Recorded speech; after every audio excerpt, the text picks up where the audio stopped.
এই জামাতি ইসলামকে ভোট দেবেন। যদি জামাতি ইসলামকে ভোট দেন তাহলে একটিবারের জন্য আমাদেরকে আপনারা ক্ষমতায় দিন, আমরা ভালো হয়ে গেছি। একটি বারের জন্য আমাদেরকে ক্ষমা করে দিন, আমরা ভালো হয়ে গেছি। তার মানে প্রমাণ হয় যে তারা অতীতে ভয়ঙ্কর খারাপ ছিল।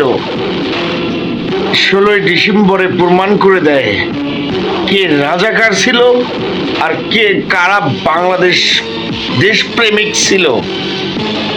এই রাজাকারদের যদি বাংলাদেশের মসনদ দেওয়া হয় তাহলে বাংলাদেশ আর বাংলাদেশ থাকবে না।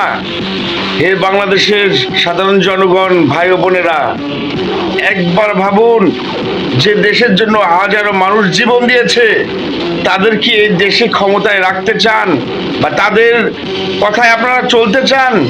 হাজারো মা বোনদের, হাজারো দাদা দাদি, হাজারো নানা নানি, হাজারো পরিবার এই বাংলাদেশে নির্যাতিত হয়েছে তাদের সহযোগিতায়।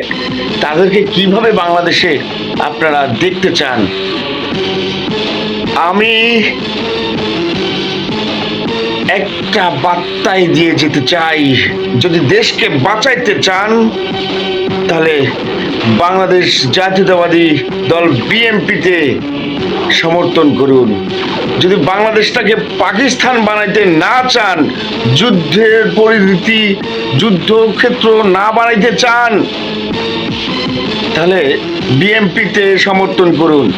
আর যদি বাংলাদেশকে যুদ্ধ বিধ্বংসী একটা দেশ বানাইতে চান, পাকিস্তানি আবার পুনরায় পাকিস্তানি দেশ বানাইতে চান, তাহলে আবার এই জামাতি ইসলামকে ভোট দেবেন।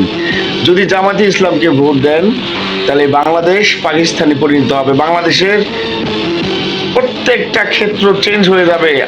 মনে রাখবেন নারী মা বোনেরা, যে দেশের জন্য আপনাদের মা দাদি দাদা জীবন দিয়েছে তাদের জন্য আপনাদেরকে বাংলাদেশের মানচিত্র ধরে রাখতে হলে আপনাদেরকে গণতান্ত্রিক রাষ্ট্রের গণতান্ত্রিক দল, যে দলটা সবসময় ইসলামের পক্ষে কথা বলে গেছে, বিএনপি কে সমর্থন করুন। আপনাদের আমাদের মনের আশা এবং বাংলাদেশের প্রত্যেকটা মানুষের স্বপ্ন এই বিএনপির হাত দিয়েই সম্ভব। বিশ্বাস করবেন কি না জানি না, এই 16ই ডিসেম্বর না আসলে বুঝতে পারতাম না কাদের ভেতরে ষড়যন্ত্র। কেন বাংলাদেশের মাটিতে পাকিস্তানের পতাকা আট করবে?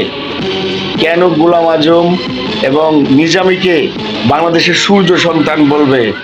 এর জবাব কে দেবে? কে নেবে? আমাদেরকে নিতে হবে, আপনাদেরকে জবাব দিতে হবে ইনশাআল্লাহ।